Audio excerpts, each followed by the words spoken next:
magandang araw po sa ating lahat. Ito po, ako, may bago naman tayong balita. Mukha yata yung kampo nila Marcoleta at ang Duterte Black. No. Nako, mukhang yata si Cayetano. Gagawin SP. Patay na. Isang boto lang daw kailangan. Papatalsik na. Itong si Itbulaga. Nako, isang boto lang Itbulaga ka ngayon. Diba?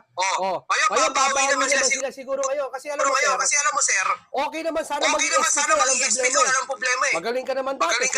Sinabi mo yan. Ikaw may sabi niyan. Diba? Mahusay ka naman. Nagkaedad ka sa Senado. Kitang-kita namin yan.